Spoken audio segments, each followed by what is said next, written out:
I know. I really shouldn't be listening, but we've been over this. I'm bored, remember?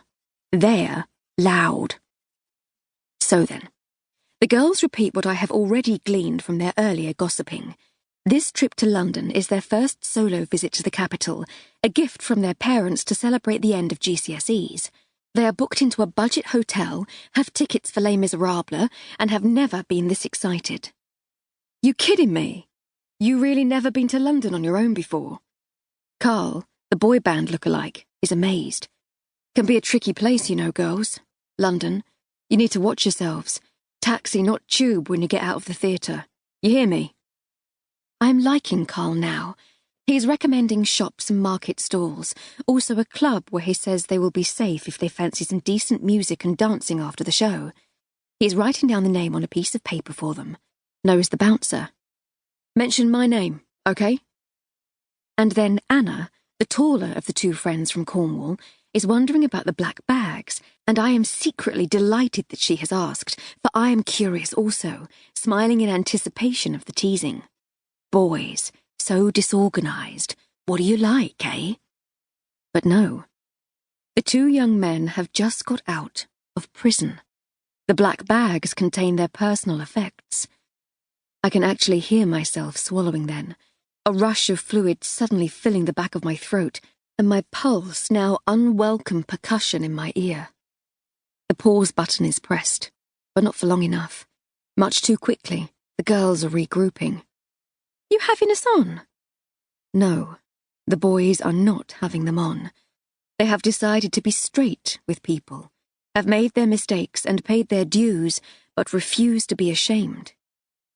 Cards on the table, girls. Carl has served a sentence at Exeter Prison for assault, Anthony for theft. Carl was merely sticking up for a friend, you understand, and, hand on heart, would do the same again. His friend was being picked on in a bar, and he hates bullying.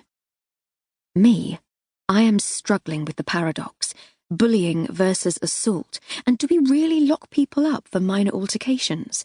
But the girls seem fascinated, and in their sweet and liberal naivety, are saying that loyalty is a good thing, and they had a bloke from prison who came into their school once and told them how he had completely turned his life around after serving time over drugs. Covered in tattoos he was. Covered. Wow. Jail. So, what was that really like? It is at this point I consider my role.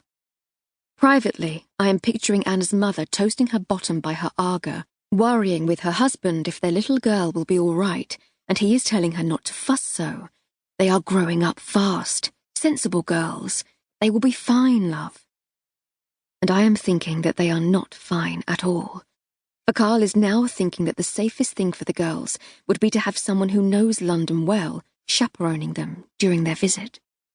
Carl and Anthony are going to stay with friends in Vauxhall and fancy a big night to celebrate their release. How about they meet the girls after the theatre and try the club together? This is when I decide that I need to phone the girls' parents. They have named their hamlet. Anna lives on a farm. It's not rocket science. I can phone the post office or local pub. How many farms can there be? But now Anna isn't sure at all. No. They should probably have an early night so they can hit the shops tomorrow morning. They have this plan, see, to go to Liberty's first thing, because Sarah is determined to try on something by Stella McCartney and get a picture on her phone. Good girl, I am thinking. Sensible girl.